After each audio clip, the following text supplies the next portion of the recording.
जय हिंद दोस्तों। स्वागत है आपका अपने YouTube channel GK smart study पे। आज की इस वीडियो में साइंस के बहुत ही महत्वपूर्ण प्रश्न करने वाले हैं। सीईटी मेंस और हरियाणा ग्रुप डी के लिए ये वीडियो बहुत ही महत्वपूर्ण होने वाली है। एचएससी के हर एग्जाम के लिए ये वीडियो बहुत ही महत्वपूर्ण होने वाली है। अगर वीडियो आपको अच्छी लगी तो लाइक, शेयर और सब्सक्राइब जरूर करें। बेल आइकन प्रेस करें ताकि नई वीडियो का नोटिफिकेशन आप तक पहुँच सके, आपकी तैयारी बेहतर हो सके। चलो बिना देरी करे वीडियो को शुरू करते हैं। धन्यवाद। पहला प्रश्न है, मानव का वैज्ञानिक नाम क्या है? मानव का वैज्ञानिक नाम क्या है? आपका राइट आंसर है ऑप्शन बी, होमो सैपियंस।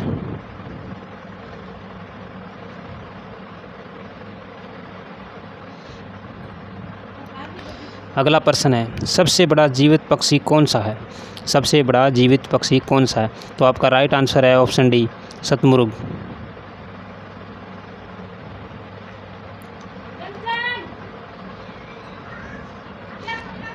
अगला प्रश्न है, पृथ्वी पर सर्वप्रथम उद्भव हुआ था? पृथ्वी पर सर्वप्रथम उद्भव हुआ था? तो आपका राइट आंसर है ऑप्शन सी, विषाणु का।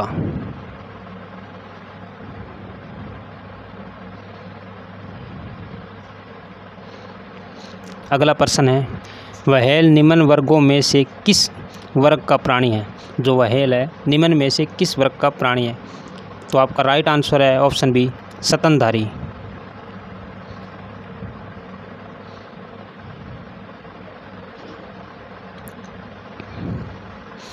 अगला प्रश्न है, जीवधारियों के वर्गीकरण की सबसे छोटी इकाई क्या है?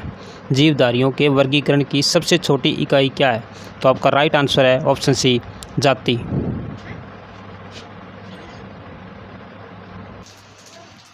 अगला प्रश्न है, जंतु पौधों पर किस बात के लिए निर्भर है? जंतु पौधों पर किस बात के लिए निर्भर है? जंतु पौधों पर किस बात के लिए निर्भर है? आपका राइट आंसर है भोजन, आवास, सुरक्षा, उपरोक्त सभी। राइट आंसर ऑप्शन डी, उपरोक्त सभी। अगला प्रश्न है, विज्ञान की वह शाखा जिसके अंतर्गत जीवधारियों का अध्ययन किया जाता है? विज्ञान की वह शाखा जिसके अंतर्गत जीवधारियों का अध्ययन किया जाता है? तो आपका राइट आंसर है ऑप्शन सी, जीव विज्ञान।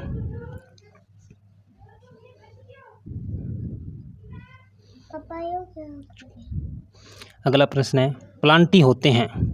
प्लांटी होते हैं? तो आपका राइट आंसर है ऑप्शन बी, बहुकोशिकीय पौधे।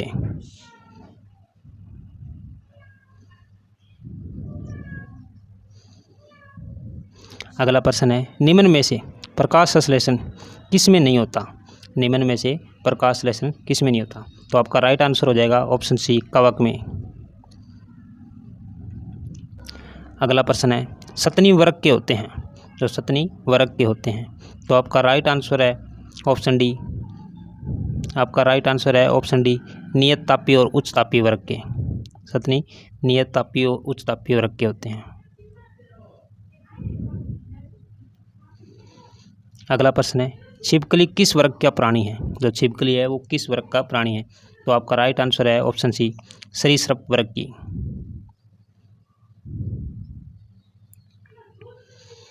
अगला प्रश्न है, मत्स्य वर्ग के जंतु होते हैं? जो मत्स्य वर्ग के जंतु होते हैं?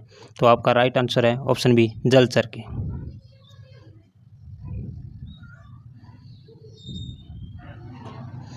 अगला प्रश्न है, निम्न में से किस प्रकार के जंतुओं में लाल रक्त का अभाव होता है? निम्न में से किस प्रकार के जंतुओं में लाल रक्त का अभाव होता है? तो आपका राइट आंसर हो जाएगा ऑप्शन बी, एनाइमा। अगला प्रश्न है, कोशिका भित्ति रहित सबसे छोटी जीवित कोशिकाएं होती हैं?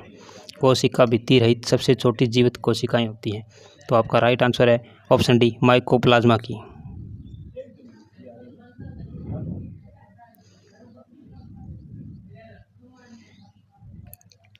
अगला प्रश्न है, विषाणुओं का आनुवंशिक पदार्थ होता है? विषाणुओं का आनुवंशिक पदार्थ होता है? तो आपका राइट आंसर है ऑप्शन सी, या तो डीएनए या आरएनए।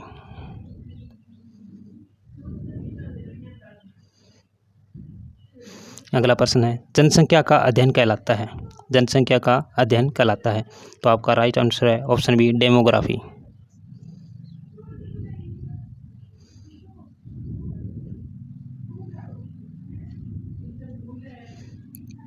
अगला प्रश्न, अगला प्रश्न है मांसपेशियों का अध्ययन कहलाता है। मांसपेशियों का अध्ययन कहलाता है। तो आपका राइट आंसर है ऑप्शन बी मायोलॉजी। मायोलॉजी में।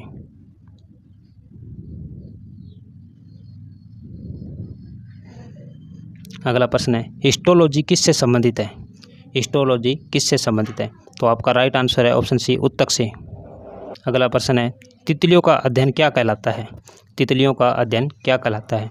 तो आपका राइट आंसर है ऑप्शन सी लेपिडेटेरियोलॉजी। अगला प्रश्न है घाव का अध्ययन क्या कहलाता है। घाव का अध्ययन क्या कहलाता है। तो आपका राइट आंसर है ऑप्शन बी ट्रेमोलॉजी।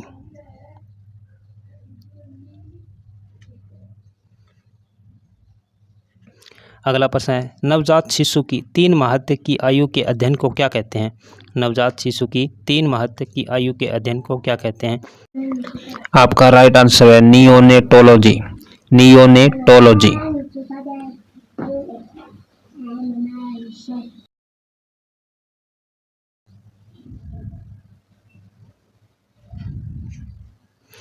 अगला प्रश्न है डॉल्फिन किस वर्ग का उदाहरण है। जो डॉल्फिन है वो किस वर्ग का उदाहरण है। तो आपका राइट आंसर हो जाएगा ऑप्शन सी स्तनधारी। स्तनधारी वर्ग का।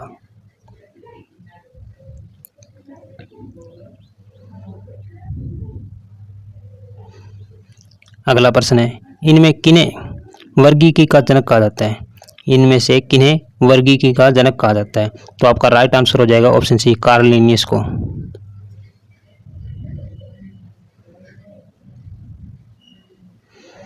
अगला प्रश्न है निर्जीव एवं जीवित के बीच की संयोजी कड़ी क्या है। तो आपका राइट आंसर है ऑप्शन बी विषाणु।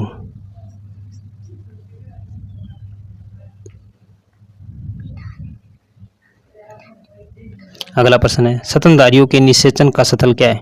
स्तनधारियों के निषेचन का स्थल क्या है। तो आपका राइट आंसर हो जाएगा ऑप्शन सी डिंबेवाही नली।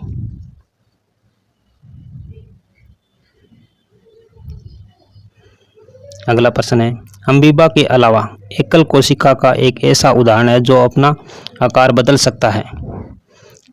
अमीबा के अलावा एकल कोशिका का एक ऐसा उदाहरण है जो अपना आकार बदल सकता है। तो आपका राइट आंसर है ऑप्शन सी श्वेत रक्त कोशिका।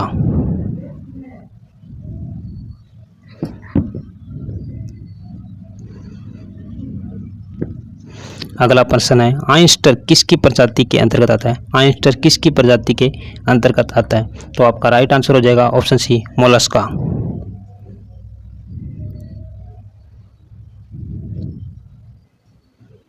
अगला प्रश्न है निम्नलिखित में से कौन सा जीव मोलस्का परिवार से संबंधित है। निम्नलिखित में से कौन सा जीव मोलस्का परिवार से संबंधित है। तो आपका राइट आंसर हो जाएगा ऑप्शन बी घोंघा।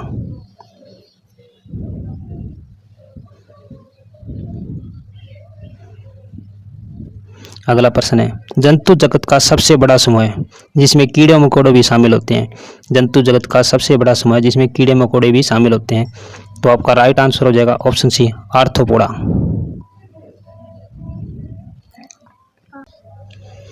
अगला प्रश्न है वैज्ञानिक वर्गीकरण में वर्गीकरण की मूल इकाई क्या है। वैज्ञानिक वर्गीकरण में वर्गीकरण की मूल इकाई क्या है। तो आपका राइट आंसर हो जाएगा ऑप्शन सी नस्ल।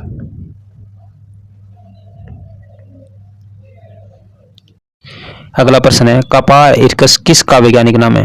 कपार इरकस किसका वैज्ञानिक नाम है। तो आपका राइट आंसर है ऑप्शन सी बकरी का।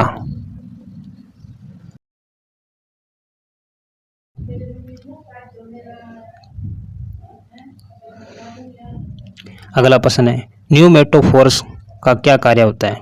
न्यूमेटोफोर्स का क्या कार्य होता है। तो आपका राइट आंसर है ऑप्शन डी श्वसन के लिए ऑक्सीजन प्रदान करता है। Right answer option D. अगला प्रश्न है कोशिका संरचना को सर्वप्रथम देखने का श्रेय किसको दिया जाता है। कोशिका रचना का सर्वप्रथम देखने का श्रेय किसको दिया जाता है। तो आपका राइट आंसर है ऑप्शन बी रॉबर्ट हुक को।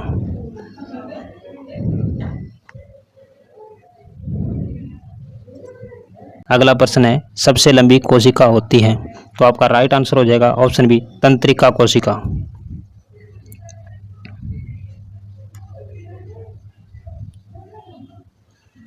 अगला प्रश्न है कोशिका की आत्मघाती थैली किसे कहा जाता है? कोशिका की आत्मघाती थैली किसे कहा जाता है? तो आपका राइट आंसर हो जाएगा ऑप्शन सी, केंद्रक। अगला प्रश्न है, ब्लड बैंक किसे कहा जाता है? ब्लड बैंक किसे कहा जाता है? तो आपका राइट आंसर है ऑप्शन सी, स्प्लीन प्लीहा को। अगला प्रश्न है, आरएनए का मुख्य कार्य क्या है? आरएनए का मुख्य कार्य क्या है? तो आपका राइट आंसर है ऑप्शन बी, प्रोटीन संश्लेषण में सहायता करना।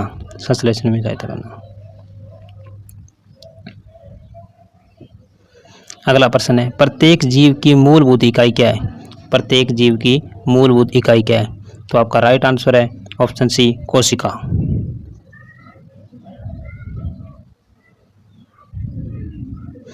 अगला प्रश्न है, कोशिका का नियंत्रण केंद्र क्या कहलाता है? कोशिका का नियंत्रण केंद्र क्या कहलाता है? तो आपका राइट आंसर ऑप्शन ए, केंद्रक है।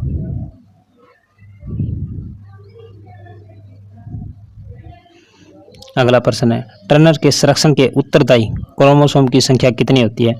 टर्नर के संरक्षण के उत्तरदायी क्रोमोसोम की संख्या कितनी होती है? तो आपका राइट आंसर हो जाएगा ऑप्शन सी, 45।